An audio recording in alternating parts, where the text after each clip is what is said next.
Segurança e qualidade. Convidado especial na entrevista do dia. Pois é, gente, mais uma entrevista super importante. Por que eu tô falando super importante? Sabe o assunto? O assunto, gente, é hipertensão.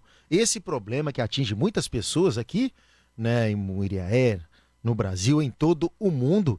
E a gente vai trazer ótimas, inclusive, gente, já vou contar aqui uns bastidores em off. Eu e a Isabelle e o Henrique já estavam tirando algumas informações aqui do doutor, pegando ótimas dicas, não é isso, Isabelle? Quem tá aqui com a gente? Apresenta ele.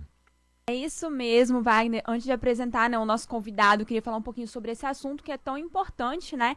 De acordo com um estudo do ano passado, de setembro do ano passado, feito pela Organização Mundial da Saúde, 1 a cada 3 pessoas no mundo sofre com a hipertensão, sendo que no Brasil, 50,7 milhões de pessoas sofrem com essa pressão alta aí, né? Ou seja, 45% da população. E para poder falar um pouco sobre isso, sobre a hipertensão, a gente está aqui com o médico cardiologista, Dr. Davi Bani. Dr. Davi, seja muito bem-vindo à Rádio Muriaé.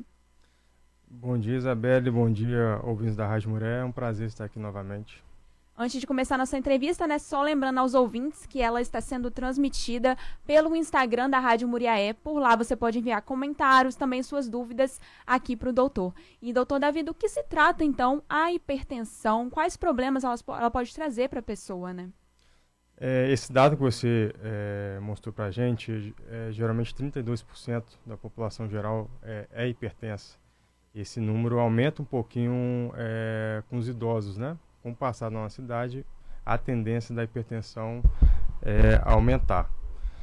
A hipertensão é dita quando a gente tem um nível pressórico alto, mais alto, geralmente 14/9, de um modo geral, maior que 14/9, tá?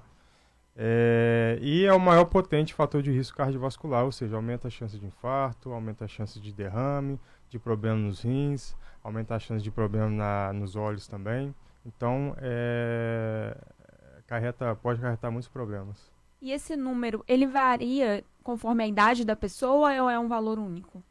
Varia de acordo com a idade. Quanto geralmente acima de 60 anos, 65 anos, esse número é maior. Então, assim, com o nosso envelhecimento do corpo, a chance de aparecer hipertensão aumenta. Certo. E como que faz para prevenir a hipertensão, né? A pessoa ali diagnosticada e tudo, antes disso, para ela prevenir, tem alguma forma? Com certeza. A hipertensão arterial está muito relacionada com o nosso estilo de vida, né? Alimentação, sedentarismo, excesso de bebida alcoólica, estresse. Hoje em dia está muito comum, né? Muita gente ansiosa, estressada, estresse crônico. Isso tudo interfere para que a pressão suba, né? E até mesmo fatores familiares também. Então, para a prevenção adotar um estilo de vida mais saudável, né? Prática de atividade física, uma dieta balanceada, mais saudável, não consumir bebida alcoólica em excesso, né? Abandonar o tabagismo, né? Ou não iniciar o seu consumo, né? E o combate ao estresse, né? Que é uma coisa muito atual hoje em dia e talvez também muito difícil, né? Doutor, vou te fazer uma pergunta que eu acho que é muito pertinente para quem está curtindo, tem que estar ouvindo o nosso programa. A pessoa está desconfiada que está com pico de pressão arterial ali. Tem alguma coisa que ela pode fazer naquele momento para dar uma amenizada? Aquele lance, é mito ou é verdade para levantar, elevar um pouquinho as pernas? Tem alguma coisa que a pessoa pode fazer quando ela perceber que está com aquele pico de pressão arterial? A nossa pressão, durante o dia, pode ter esses picos de pressão. Pode ir a 14, 15, 16. Para paciente que já é hipertenso, isso pode acontecer de uma forma mais fácil. Tá? Em situações de estresse, a gente fica um pouco mais ansioso, sente dor, faz um exercício físico, um esforço físico, é comum, é normal nossa pressão subir um pouco, mas depois ela baixa. Então, muitas vezes, o paciente está em alguma dessas situações, principalmente numa situação de ansiedade, de estresse. Então, a pressão sobe, vai a 15, vai a 16, mas depois ela pode ser que abaixe, tá? É muito comum isso no consultório, o paciente associar uma dor de cabeça à hipertensão, ao aumento de pressão. Na verdade, isso é mais um mito. O que, na verdade, é que tem um estresse por trás disso. O estresse tanto da dor de cabeça, quanto também aumenta um pouco a pressão. Tá? Então, eu acho que a pessoa que que tem suspeita da pressão esteja alta, acho que o que facilita muito o paciente ter um aparelho de pressão em casa que consegue aferir na hora. Pode ser até mesmo os aparelhos eletrônicos, o aparelho estando certificado pelo metro, não ter bateria ou pilha estando tudo nova, regulado, não tem nenhum problema. Dá para a gente ter uma boa noção em relação à pressão. Agora, lógico, ter um acompanhamento com o seu médico, com o cardiologista, entendeu? Mas geralmente, muitas vezes, é associado a uma cefaleia, uma dor de cabeça quando o paciente tem pressão alta. O que a pessoa deve fazer? Eu acho tentar ficar um pouco tranquila, né? Acho que o estresse só tende a ajudar nesse aumento de pressão, né? Agora, se isso esteja acontecendo de forma mais rotineira, né? Procurar o seu cardiologista para se certificar que essa pressão realmente está ficando permanentemente alta, tá? O doutor estava citando anteriormente, né? A gente também conversou antes da entrevista, como o Wagner falou, sobre a alimentação, né? O quanto é importante para prevenir também já para a pessoa hipertensa, né? Como que deve ser a dieta para uma pessoa não desenvolver hipertensão ou até para uma pessoa hipertensa já também? Sim, basicamente, a gente estava conversando aqui, o que mais interfere na pressão é o consumo excessivo de sal, né? Se recomenda 5 gramas o consumo diário de sal. Cerca de uma colherzinha de chá, por exemplo, né? Então, consumir, não passar desse consumo diário de sal é muito importante, né? Agora, a gente pensa muito aquele sal branco que a gente coloca por cima da comida, mas a gente tem que pensar também naquele sal que vem de forma escondida.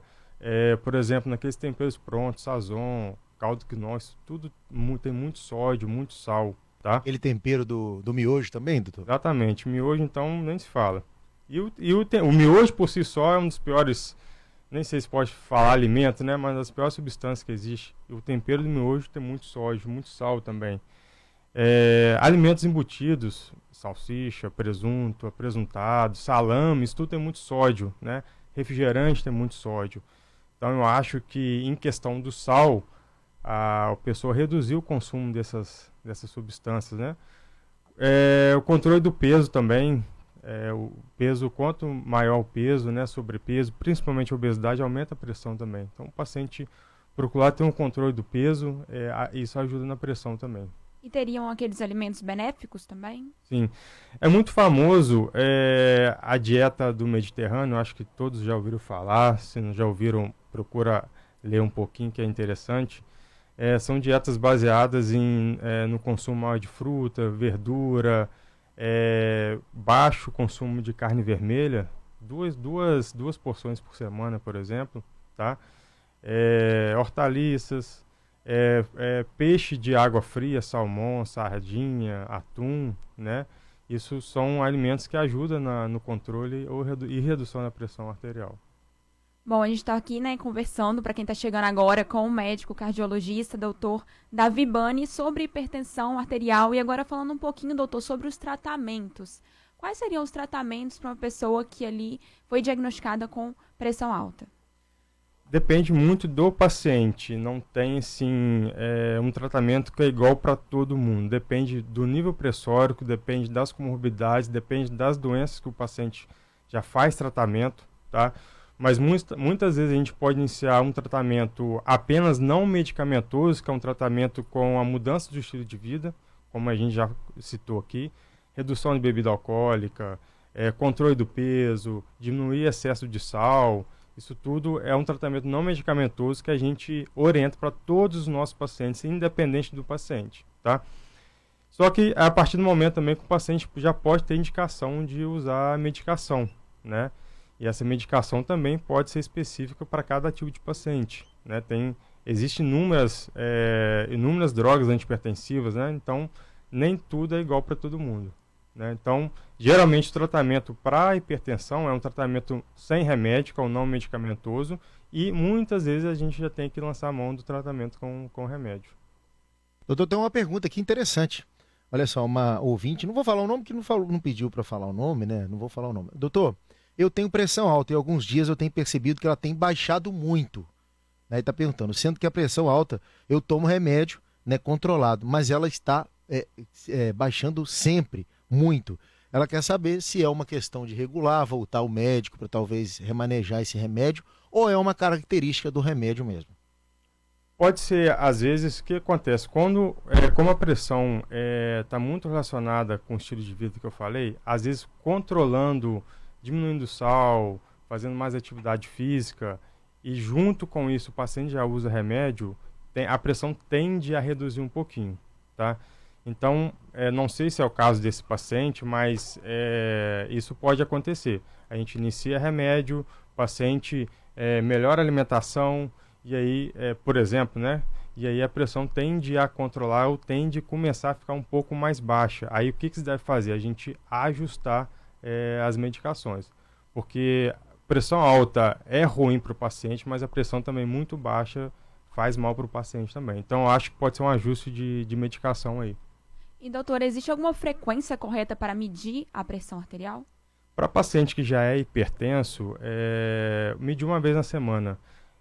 Tem paciente meu que já é um pouco mais ansioso, mede a pressão 2, 3 vezes por dia. Isso a gente não orienta não, porque isso gera uma ansiedade maior, gera um estresse maior, e aí a pressão tende a subir mesmo. Então, para paciente que já é hipertenso, uma vez na semana, a pressão estando controlada, já é de bom caminho já.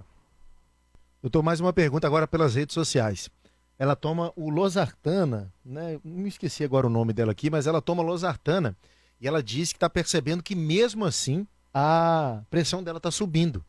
Então ela quer saber se é uma questão talvez de trocar o medicamento, fazer uma reavaliação. O que você indica para nossa amiga das redes sociais que está acompanhando, Marlene, né? Está acompanhando lá no Instagram. Oi, Marlene, bom dia. Pode ser uma questão de, às vezes, a gente ter que aumentar a dose, tá? Mas antes de qualquer coisa, de a gente aumentar a dose ou ou trocar de remédio, a gente sempre tem que tocar no assunto do estilo de vida da pessoa.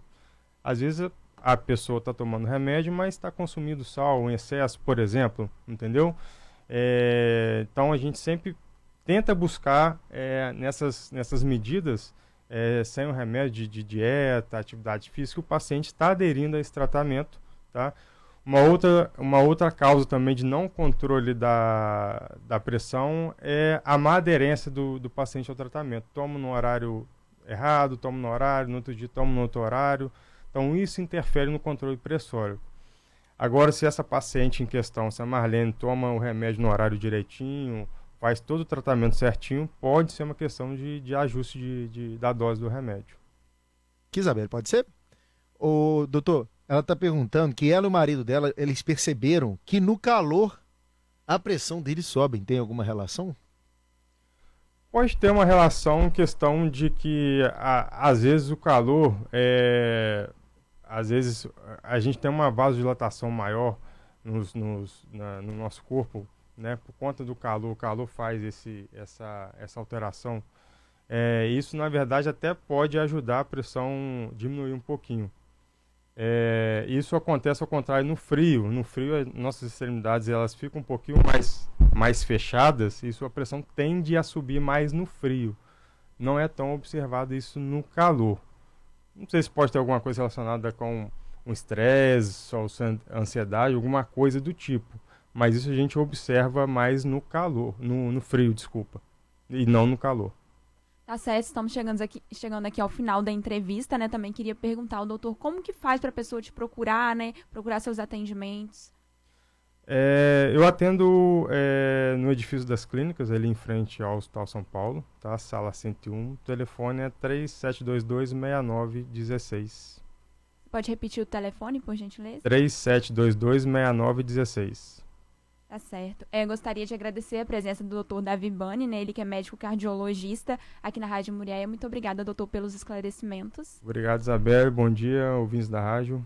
E só lembrando aos ouvintes, né, que quem aí desejar um atendimento do Dr. Davi Bani, é só contactar 3722-6916. Wagner Melo. Obrigado, doutor, mais uma vez. Obrigado, pela entrevista, também pelas dicas aqui em off, né? Enquanto a gente se preparava, eu e meus amigos aqui do jornalismo, já tiramos algumas dúvidas com ele. Vamos tentar seguir, né? Não prometo que a gente vai seguir 100%, mas a gente vai tentar seguir, principalmente nessa questão do sal, hein? Tem que diminuir o sal, né? E esses alimentos aí, como ele disse, processados, que é muito importante. E você que pegou só metade da entrevista, vai estar disponível lá no nosso Instagram. Você pode conferir na íntegra toda a entrevista e todas as dicas que o doutor Davi Bani trouxe pra gente aqui hoje. Lembrando, né, deixar aqui o convite para que os microfones sempre estejam abertos para você, Davi, sempre que quiser voltar aqui na Rádio Muriel, tá certo? Obrigado. 10 horas 46 minutos, uma rápida pausa e daqui a pouquinho a gente está de volta com o nosso programa.